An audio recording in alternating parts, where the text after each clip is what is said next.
welcome to the next gathering of MicroChurch Next, brought to you by Leadership Network. Leadership Network is here to help us to see where the Spirit is breaking through, new ideas, new innovations. God's always doing a new thing. And one of the themes that we're highlighting here in the church in the West is that of microchurches and movements of microchurches. And we're currently in a series where we're hearing stories from the field, stories from movements of microchurches, and I'm really happy to be with my friend Joel Repic. We're new friends. Yes. But fast friends. Yes. And the story of Greenhouse is one that I heard through an initiative called Exponential Ventures, which was trying to bring in some of these innovators to meet one another and learn from one another. And that was absolutely the highest value for me, is the new friendships. And Joel's story and the story of the Greenhouse Network has been so moving to me. And I think it's going to be helpful to you today. So, Joel, it's good to see you, brother. Yeah. Why don't you tell me a little bit about yourself? How'd you end up doing what you're doing? Yeah, absolutely. So I live in Western Pennsylvania, northwest of the city of Pittsburgh in the Ohio River Valley, in a community called Aliquippa. Mm-hmm. So former steel town. I live in the neighborhood where my great-grandparents lived when the mill was open. So my roots go. That's pretty common in Western PA. There are some things changing now, which is exciting, but multi-generational relationships are common, in our area. And I went to school to prepare for ministry. Never thought I'd end up back, in Aliquippa. But when I was still in college, I had some good mentors in urban ministry, and we ended up starting a summer day camp program in a public housing community. Never thought that would turn into anything. It was just me and some of my friends from college. So you're all, early 20s? Yes. Yeah. Okay. I was 20, when it all started. So, and really just thought it would be a summer or two, but relationships went deep quickly, and then I ended up coming back to the community after college graduation to continue that, and went on staff at the church I grew up in. So it was kind of the start of everything. So, when did you meet Jesus in a way that was transformative? Sounds like you grew up in the church. Yes. I know some people, it's like the dawn, the light slowly coming up. Other people have this boom, like Damascus Road experience. But you obviously cared deeply about Jesus' mission and his lordship by the time you were in college. So just curious, bring us into your story a little bit more. Yeah, so I was raised in the church, so was hearing the gospel from the time I was young. And I would say the Lord really got a hold of my heart young, really young. I remember having an encounter with the Holy Spirit when I was 13 that just really impacted me, especially toward mission. So by the time I was in high school, I was pretty zealous for evangelism. Jesus freak. Yeah, right. I might not want to go back. Yeah, I might not want to go back and see that version of myself. But I was on the bus telling people about Jesus, and so I remember I had a similar awakening when I was 15, and the image in my mind is like, am I courageous enough to stand up on this lunch table? Yes. Right. There's something really beautiful about that, man. Yes. That white-hot fervency. Yeah. So, tell us, for people who've never heard about the Greenhouse Network, paint a picture, kind of 10,000-foot view of who you are, what's happening, what does it look like, what does it feel like? Sure. Yeah. Yeah, so our network is a family of nonprofit organizations, businesses as mission, missional communities, microchurches. Our language is missional outposts for those things. But it extends now from the east of Pittsburgh to the border of Ohio. A lot of it present in our River Valley communities that likely experienced more prosperity when there was more industry in the area, but have experienced poverty more recently. So it's not where all of our microchurches are present, but many of them are in those kinds of communities. And at the relational center of all of that, we have an incubator organization called the Greenhouse Lab that has a service platform to serve those missional leaders, as well as help our neighbors experiencing poverty start businesses if that's something that they want to do. So we're able to help our neighbors too. It's beautiful. So, we'll come back to drilling into the lab a little bit more. Sure. But tell us the origin story. You know, how did this sort of grassroots Jesus movement emerge? When did you realize, I think these are churches, or you know what I mean? Yeah. Because it sounds like it started with this initiative for at-risk kids, and now it's this network of 40-something MicroChurches. Take us back to the beginning. What happened?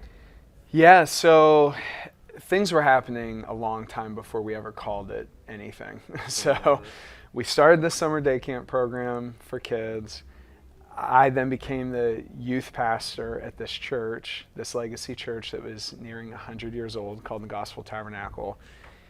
And me and my friends from college were kind of existing in this relationship with this church where not a ton was going on. I mean, there was a good history, but it wasn't in the healthiest place it had ever been. And we're helping kids in the community. And we absolutely would not have had language for it back then, but it was this dual operating system that allowed us to honor the history and the legacy of this church. My great-grandparents have been part of that church, and so it was important for us to honor that, just the legacy of all the ministry and relationships that happened there. But off to the side, college students kept coming to this summer day camp program that eventually turned into an organization called Aliquip Impact. And again, I don't think we fully understood what was happening. But in those early years, when we first moved into the community, we had raised some money to pull off this summer day camp program. But besides that, we didn't have resources.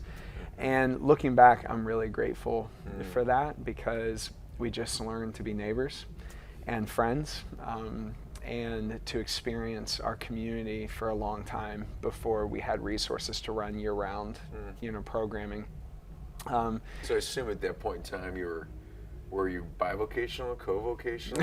What did it look like for you? Yeah, so I was very part-time as the youth pastor at this church, but there were no youth in the church, or only a couple. So we would hold youth group at our house. We had moved on to this very busy, it was actually like a corner where a lot of drugs were being sold. Just pack out our house, with teenagers. But that was only really part-time. So my wife is a therapist, and she was working at a psychiatric hospital in the area. Beautiful. And that kind of held things together for us in those early years. And so, and so the summer camp's happening. You've got, it sounds like college students or maybe were a part of that moving into the community. So it's a deep incarnational presence. What were some of the early aha moments where you began to see it as a decentralized network of microchurches? Like, when did you guys realize, like, whoa, there's something new happening here? Yeah. Well, I think for us, a lot of that story does begin in this place of prayer. So it didn't take us long, before we just realized we were way in over our heads in this community. It was just a high-need community. We felt like we didn't have resources or expertise or anything. And so some of the original people that moved into the community just really began to pray together. That kept drawing more college students who would relocate to the community. The vast majority of them we were unable to pay. There were no salaries for any of this, so it would just find jobs and kind of become part of the fabric of the community. But somewhere in the mix of that, people started to start things. So there were prayer and worship gatherings happening in people's homes. An initial missional community called City Groups started. We didn't even have that language, missional community, for that, but that is what it was as we look back. And when you say that is what it was, what do you mean? What is the what you're talking about? Real quickly, just a little sidebar. Sure. What do you mean when you say microchurch or missional community? Yeah, so it was existing in this up in and out rhythm of discipleship. And a lot of us were still connected to that legacy church, but this group would meet on Monday nights in this neighborhood where we were doing ministry. Many of us were living. And it was interesting looking back how God was just deconstructing some of the performance in church. So I remember the first few times unbelievers showed up at that gathering, because at first we were just gathering to pray, and then we'd figure out how to be on mission together, in the neighborhood.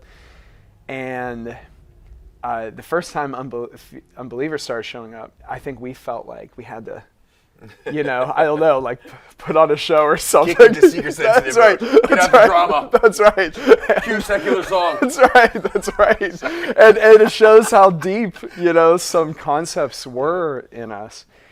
And I think we just realized that we could just be this group of people trying to follow Jesus, even with our unbelieving friends in the mix. A family on mission. That's right. And they were really drawn to that, and wanted to be part of that.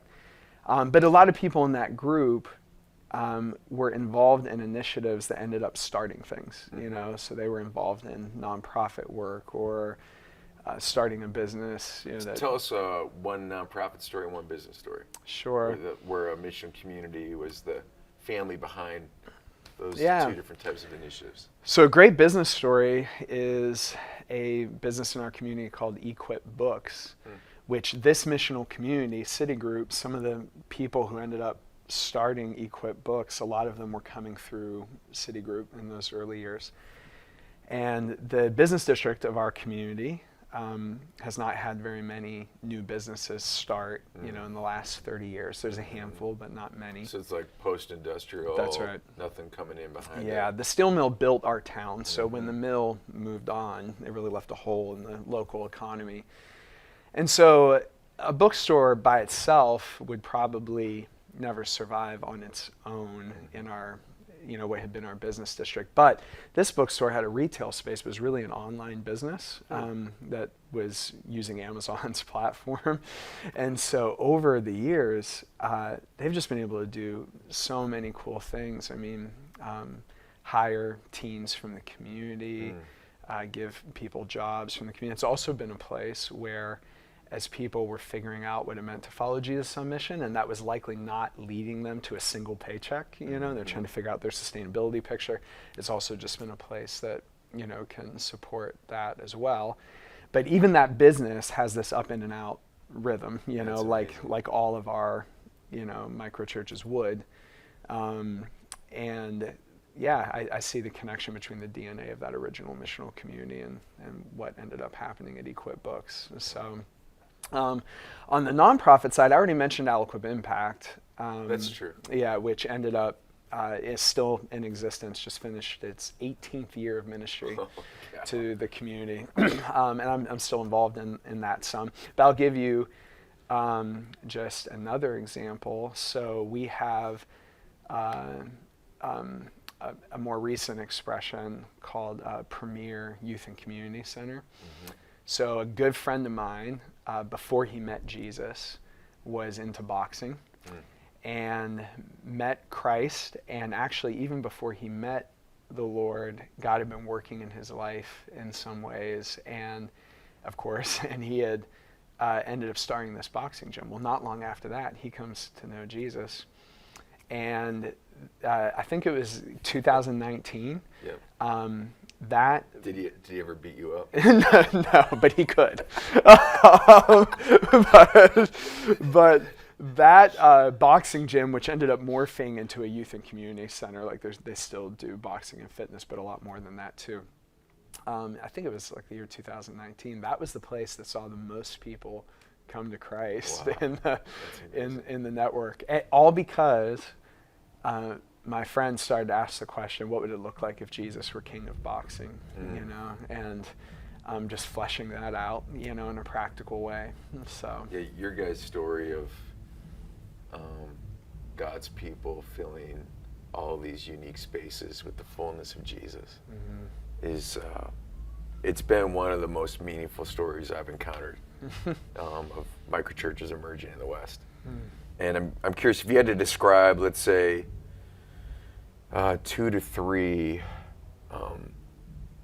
unique aspects or defining values for the Greenhouse Network, what would those be? Sure. You're thinking more unique to microchurch networks? Yeah, what makes greenhouse? Like Yeah. I'll say, for example, one of the things that I have been so moved by and inspired by and convicted by is you truly seem to have this culture of extraordinary prayer and fasting, like this intimacy with Jesus, like a white hot fervency that doesn't mark all the MicroChurch movements I've interacted with. You know, it's very challenging and it's been very moving to us as the Kansas City Underground. Joe was hanging on my porch a few Thursdays ago with a number of leaders in the Underground, and we continued to, like, we're metabolizing even what the Lord did in our time together that night. You know, and there's this, seems to be an infusion of the apostolic and the prophetic that's become very normative for you guys. So that would be one thing. I'm telling you from the outside one thing I say, right? So what are 2 or 3 things like that? Sure. Well, I think you are mentioning one high value of ours was this emphasis on prayer. So we like to say, if you dig an inch deep anywhere in the network, what you'll really find is a prayer movement. Ooh. And I think that has remained true all these years, and it's something that's really important for us. There was just this place of desperation that all of this got started in. We weren't looking to start a network. We didn't even call it a network until 2018. Wow. And it was after we met some friends who kind of were like, you know, you guys kind of have a network. You know? But we wouldn't have even had, you know, language for that. It was just people who were responding to the voice of Jesus, and our prayer environments have shaped, you know, so much of that. And I think, you know, embedded in that is just this Christ-centeredness that we really want to protect. You know, as a matter of fact, in this current season, it's been a season of first love kind of stirrings in us. Again, just Jesus taking us back to himself in his presence. Amen. As the center of all of this. So, and our journey in that, I'll just mention, it all came out of desperation in terms of our journey with the Holy Spirit in particular, because, you know, some of us had been trained in theological backgrounds, and we brought our own, you know, convictions, you know, cynical attitudes, all kinds of things we brought to the table there at the beginning. But God just really broke that down in the place of desperation. Like, there was just too much distance between our Bibles and what we were experiencing, you know, in the community. And it was like, we're missing something here. And it caused us to seek God in a new way. You know, the second one I would mention, there is just this thing in finding Jesus at the margins and embracing weakness as the way to find him there, you know? So I think, you know, many times our modes of mission end up being about powering up and accomplishing something or whatever. But a lot of our network really exists in the spaces that Empire left behind. And I think that makes us reflect deeply on Empire and Jesus' relationship to Empire. And we just find, you know, the gospel is at work in the center of Empire's influence, but there's so much harvest at the margins, right? Amen. And Jesus is working there. And so if Jesus is working in these places that seem to not have much strength, then it makes sense that as we enter those communities, as we become present in those communities, that we would want to become weak, you know? And we have a saying in our network, the blessing is down there, you know? Figure out how to go low. Even as you know, plan or pray or whatever, it's in going low, you know, that will actually open up space, you know, for the Lord to do the miraculous, you know?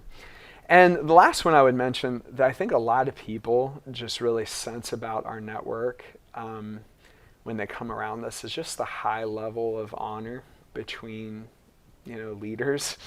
I think, you know, if we count, you know, the beginning of Aliquip Impact, which was 18 years ago, I think that we've just been really diligent in our relationships to honor each other, you know, to forgive one another. I think people really sense that when they come around us. I don't mean to suggest that it's perfect. Actually, there's a fair amount of conflict, in our network. There's a lot of opinions in our network. We have a lot of those kinds of leaders. But I've just really watched leaders in our network take their own emotional health seriously and how that impacts relationships. I think almost any of the key leaders in our network could articulate their own journey in emotional healing and wholeness, and just how God has worked in their interior lives, and that affects relationships, in time. So I think people really sense that too. I've also sensed, as an extension of that, a desire to honor the legacy church. Yes. And I think that's also another unique aspect of this Greenhouse Network. You mind unpacking that a little bit? Yeah, absolutely. So that's a huge part of our story, and our origin stories matter. They shape the trajectory of things. So the presence of the legacy church and our connection to it was there at the beginning. So I mentioned I was on staff at the Gospel Tabernacle, and I think it's interesting. I think this is a contextual kind of contribution to microchurch conversations that Western Pennsylvania will probably have, because it's a very Western Pennsylvanian thing to honor our institutions. Oftentimes, for generations, our families weave in and out of these institutions. So it's not just the church, it's also our schools. My family is Croatian in background, so the Croatian club, in Aliquippa, this club, that had formed around the celebration of this ethnic identity. Like every time I drive past that, I just know there's multi-generational connection to that institution. So I think that's just a very Western Pennsylvanian thing. So whatever it looked like to lead change in the church or to innovate in the church, for us was probably not going to look like burning things down to the ground. Not to mention, a lot of our network had its origin story in predominantly African American neighborhoods. So even when we talk about the institutional church, there were these institutions, the African Methodist Episcopal Church, the Church of God in Christ, that had just been present for generations, in our community. It literally kept people alive, when other institutions were really failing the Black community. The church was there. So for all those reasons, it was just important for us to honor. And so eventually we developed this phrase. A friend of mine said it to me for the first time, and then we just started repeating it. Honor what is and go around it, as our mode of innovating. And we mean both parts of that. Like, I don't mean that in a sneaky or tricky way. The honoring part is not a ruse. It's not to trick people into getting them to do what we want them to do. We meant it, like honor what is, and honor the history, the legacy. So at the beginning, it was the Gospel Tabernacle and Aliquippa Impact. And we were just so careful to honor the Gospel Tabernacle's story, its ways of doing things. It doesn't mean we weren't leading change, but honestly, things moved really slow, But then we did find a way to go around it, because I don't think honor equals idolatry, right? You can honor something without being enslaved to it. And I think we just, eventually realized the world is a big place, and God is at work in the Gospel Tab, but He's also at work over here, and we can follow Him over here, and we can do something over here, and we can do that without those things feeling like they're in competition. So that has just really persisted in our way of being, being integrated with legacy churches and legacy institutions. And now our network is dreaming with our denominational district in Western PA, with the Christian Missionary Alliance, to ask kind of how that relationship can play out at a macro level. How can a network and something like a denominational district, which has all this history and relationships and systems and processes, how can those two things exist in a mutually beneficial way? And it feels experimental, but I think there's grace for it. And I told you in a text recently, I see you as an apostolic ambassador, because you have a foot in both of those worlds. Can you explain how you're doing that? Well, so now we have this language that we did not coin and comes from other authors and books and stuff, but this dual operating system. Well, I think dual operating systems require leaders that can code switch, between whatever those systems are. And I think the key in that is to code switch in a way that has integrity and in a way that's emotionally healthy. And I think both those things have to be in play. So the integrity piece, and this is part of honor, is that you're not manipulating things or lying. Like you can use different language in different spaces, but that language doesn't need to be truthful, so there's just an integrity character piece to this, I think. Otherwise, we're just manipulating resources to get what we want. I don't think that honors, anybody. The emotionally healthy piece is that I think a leader has to know who they are if they're going to end up code switching, between those kinds of environments. Otherwise, you can get really lost, really quickly. And I think a leader has to be differentiated enough in those environments to find their identity apart from those spaces, So, for instance, my relationship with the Legacy Church, which I really do love,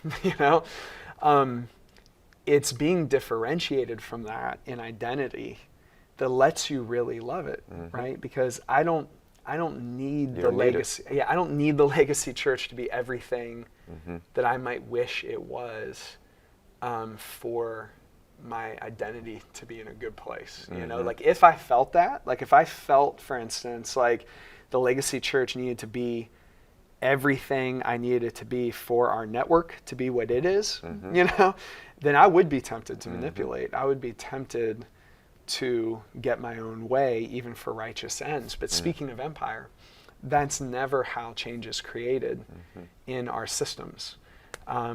It's created by going low and becoming radically submissive to it. And somehow in that submission, God opens up space. I think this is what Jesus did at the cross.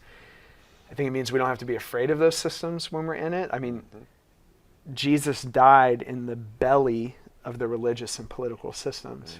And it put him in a grave, and from there he won the victory. So we don't have to be afraid when we find ourselves in the belly of these systems, or just in a meeting, or whatever. Which can feel like the belly of the system. That's right. You feel like you're getting digested. Stomach acid. It's delightful. Right. That's right. But we don't have to be afraid of that. And I think another way we can be free is whatever fear of the system we have does not have to manifest in ways of innovating that just scrap it or dishonor it or leave it all behind. I think we can actually, in the love of Jesus, and our identity being secure in him, find a way to stay in relationship with each other. And I'm not suggesting this is easy at all. There's a lot of tears in it, and there is a lot of processing anxiety in it. But I think we can also encounter Jesus in these spaces. So. I want to ask you, for those that are listening,